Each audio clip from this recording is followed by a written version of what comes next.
자, 이런 분위기가 가만히 된 걸까요? 문재인 후보 승리를 확신한다 이런 문자 메시지를 보냈다는 소식도 있어요.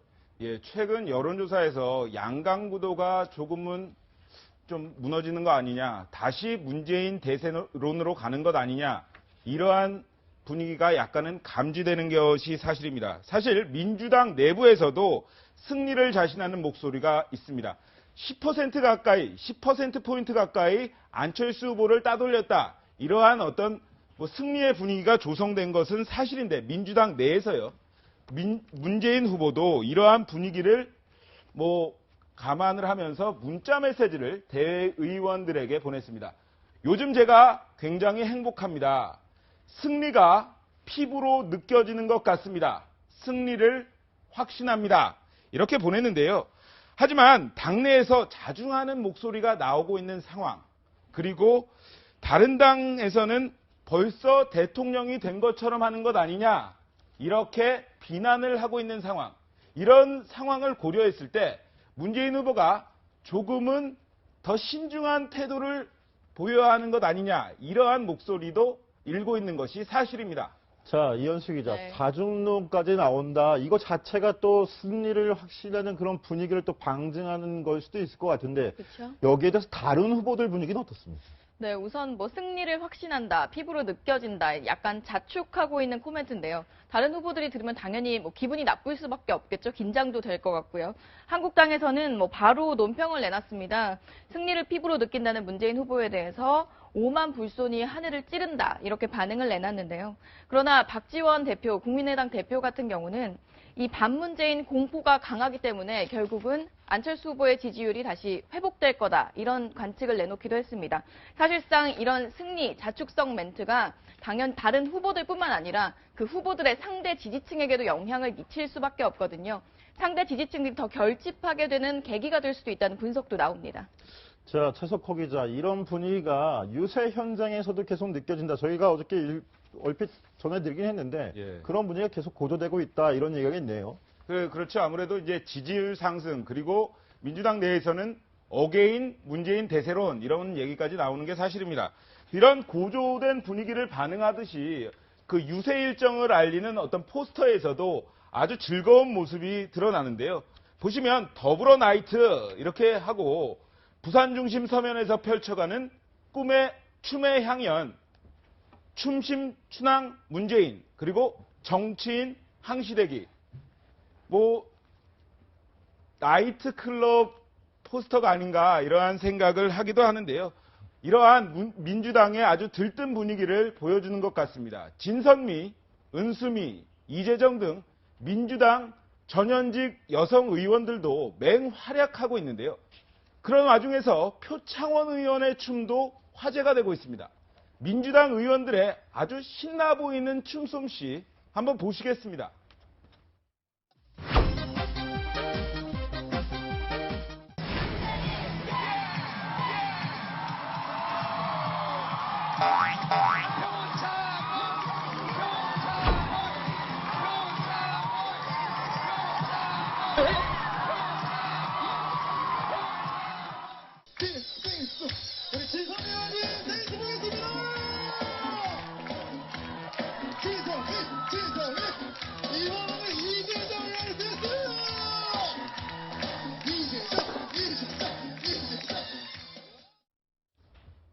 네, 이렇게 춤바람이 날 정도로 상당히 신이 나는 유세장인데요. 이 승리를 자신하는 문재인 후보를 위해서 안희정 지사의 아들 그리고 아내 민주원 씨가 어제 천안 유세장에서 문재인 후보를 미는 게 안희정을 미는 것이다라는 발언을 했는데요. 직접 한번 현장 보시겠습니다. 정말 고마운 분들이 많이 함께해 주셨습니다. 여러분, 우리 희정이 안희정 도지사 사랑하시죠? 이번엔 형님 먼저 이렇게 저에게 양보한 겁니다. 그래서 이번엔 문재인 미는 게 안희정 미는 거다. 맞습니까? 맞습니다.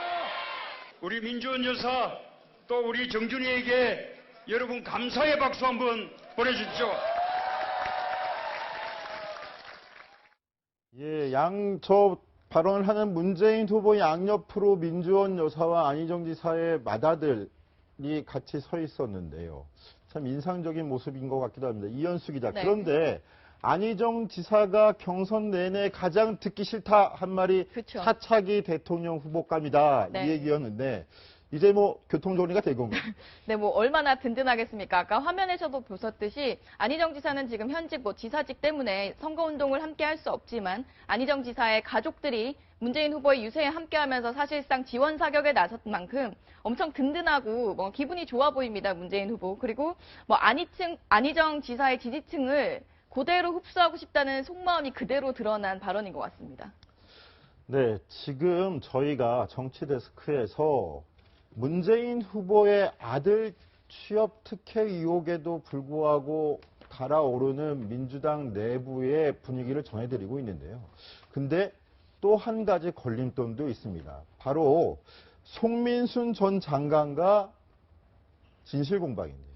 송 전 장관 오늘 새로운 주장을 내놨습니다. 바로 문 후보 캠프 측에서 협박을 받았다는 주장이었는데 그 목소리 직접 들어보시겠습니다. 아니 그건 뭐 네. 캠프에서 알 겁니다. 아니 근데 내가 지금 캠프에서, 제가 이제 굳이 그런 걸 밝히고 싶지 않았는데 예. 이제 무슨 저를 고발하고 그랬다고 하니까 그 네. 생각이 나요. 네. 이런 고발 이런 걸 염두에 두고 네. 이런 문자를 보냈구나. 아니에요, 몇 통이 있죠. 네. 뭐 갚아주겠다. 뭐 예. 이런 것들이죠. 뭐. 또 어떤 그런 것들입니다. 예. 자, 그건 됐고요. 더 이상 이제 이 문제에 제가 할 이야기는 없습니다. 이제 돌아갔습니다. 네, 송민순 전 장관 자택 앞에서 저희 채널A 정치부 박준혜 기자가 계속 기다리고 있다가 드디어 만났습니다. 만나서 그 문자 메시지의 실체가 뭐냐고 취재하는 모습이었는데요. 최석호 기자, 자, 협박 문자 메시지 누가 보냈고 어떤 내용인지 확인이 됐습니까? 확인되지 않았습니다. 누가 보냈는지는 확인되지 않았습니다. 그런데 어떤 내용인지는 확인이 됐습니다. 어떤 내용이냐? 송민순 전 장관, 우리가 배로 갚아주겠다. 그러니까 이런 것을 문건을 공개하고 이런 것에 대해서 이런 책임을 묻고 배로 갚아주겠다. 이렇게 보냈다고 하는데요. 하지만 민주당에서는 누가 보냈는지 밝혀라. 그 누가 보냈는지 전화번호 가져오면 우리가 책임지고 이 사람이 누군지에 대해서 알려주겠다. 이러한 반응입니다. 하지만 송민순 장관이 왜 누구한테 온 문자인지를 밝히지 않았을까? 이 부분도 관전 포인트입니다. 사실 어제 검찰 고발을 당하지 않았습니까? 그런데 이 제1당 그리고 유력 대선 주자와 검찰에서 진실 공방을 벌일 수밖에 없는 상황입니다. 하기 때문에 자신의 가장 백은 누구냐? 여론이다. 이렇게 인식을 한 것 같습니다.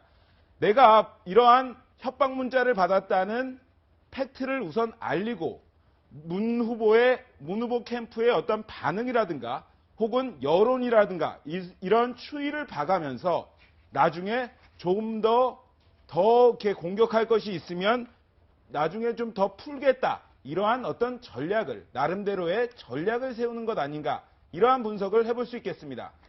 네, 송 전 장관 오늘 새로 제기한 의혹의 실체보다는 문재인 후보 캠프의 누군가에게서 협박 메시지를 받았다라는 새로운 주장인 건데요.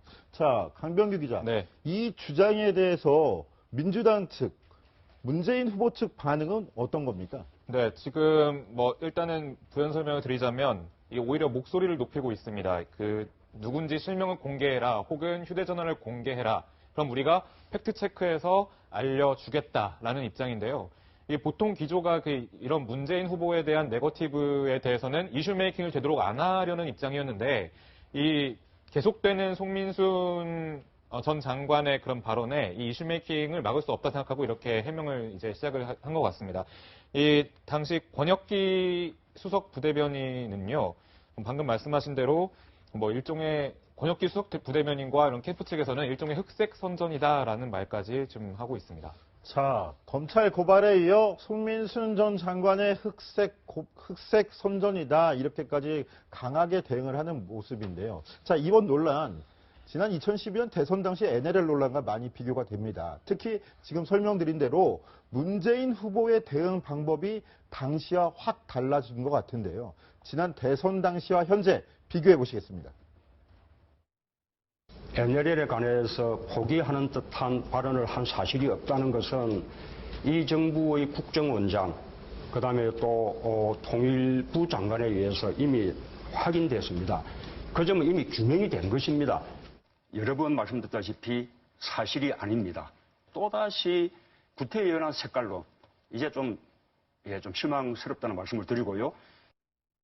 네, 문재인 후보 5년 전에는 구구절절 설명하느라 진땀을 흘리는 모습이었다면 이번에는 확고히 선을 긋고 1대1 대응에 안 맞서겠다 이렇게 달라진 모습을 보이고 있는데요. 자, 최석호 기자, 이게 어떤 이유 때문입니까? 속내가 또 있겠죠? 예, 제가 5년 전과 현재의 입장을 5글자로 정리를 해드리겠습니다. 2012년에 일일이 대응을 했다면 2017년 현재는 무대응 전략을 쓰고 있는 겁니다. 2012년에 당시에 NLL 포기 발언이 없었다 이러면서 일일이 해명을 했거든요. 하지만 지금은 당했거든요. 2012년에 안보 프레임 전략에 한번 손해를 본 적이 있는 문 대표, 이번에는 절대 그런 프레임조차 들어가지 않고 나는 아니다. 적극적으로 해명도 필요 없다. 나는 아니다. 이렇게 딱 끊어 말하면서 프레임 전쟁에 휘말리지 않겠다는 전략입니다. 네, 무대응 전략이다. 최석호 기자 이렇게 해명했는데, 자, 5년 전과도 많이 맞닿아 있다고 말씀드렸습니다. 네. 이현수 기자. 네. 근데 5년 전에도 역시 NLL 문제에 대선 기간 중에 검찰 수사 결과가 안 나왔잖아요. 그렇죠. 이번도 마찬가지겠죠. 검찰로 넘어갔지만. 그렇죠. 당시에 각종 고소 고발이 있었습니다. 그런데 대선 끝나고 한 2달 뒤에나 결과가 나왔었거든요. 그리고 전원 무혐의가 처리됐고 많이 관심도 없었습니다. 사실 원래대로라면 대선 전에 결과가 확실하게 알려지고 그게 대선 결과에 반영이 돼야 하는데 이번에도 사실 마찬가지일 것 같은데요. 송민순 전 장관 고발한 사건은 서울지검의 공안 2부에 배당이 됐습니다. 그러나 이번 대선 전에는 좀 결론이 나기 어려울 것 같다고 합니다. 네, 그런 가운데 자, 지금 문재인 캠프 측에서 네. 최근에 통합정부 추진위원회를 발족시키면서 네. 다 아울러서 가겠다. 진보고 보수건 간에. 그리고 영원한 대통령의 꿈을 이루겠다 이렇게 강조를 하고 있는데 네. 그런 와중에 자문위원회의 어떤 한 인사 때문에 또 오늘 해프닝이 있었다고 그래요. 어떤 일이었습니까? 예, 함익병 씨 관련한 논란인데요. 문재인 후보 캠프는 일단 통합 정부 추진위라고 해서 21명의 명단을 발표했다가 불과 30분 뒤 20명으로 다시 정정해서 다시 보도자를 배포했습니다. 왜냐하면 함익병 씨가 포함됐다가 이게 빠진 건데요. 함익병 씨는 2014년에 독재를 미화하거나 이런 여성의 권리를 좀 약간 축소하자는 그런 주장을 해서 많이 논란이 됐었는데요. 문재인 후보 선대위 관계자는 현재 함익병 원장을 제외하기로 했지만 착오로 명단에 포함했다라고 이렇게 해명을 한 바 있었습니다. 네, 아마 함익병 원장 같은 경우는 안희정 충남지사를 지지했던 바 있는데요. 그래서 아마 통합정부 추진위를 구성하면서 그 당시 안 지사를 지지했던 인사들이 포함됐다가 거기서 걸러내지 못한 게 아니냐라는 분석도 나오긴 합니다. 특히 강병규 기자가 설명했지만 함 원장 같은 경우는 과거에 안철수 후보에 대해서도 좋게 말하면 과대망상이고 나쁘게 말하면 거짓말쟁이다 이런 비판을 하기도 했었고요. 특히 여성 문제에 대해서도 여자는 국방의 의무를 지지 않으니 4분의 3만 권리를 행사한다. 약간 이런 논란성의 발언을 해서 물의를 일으킨 바 있습니다. 네, 그렇군요. 캠프 측에서 해프닝이었다고 얘기를 하니까 더 이상 언급은 안 하겠지만 역시 세세하게 꼼꼼한 체크하는 것도 필요해 보입니다.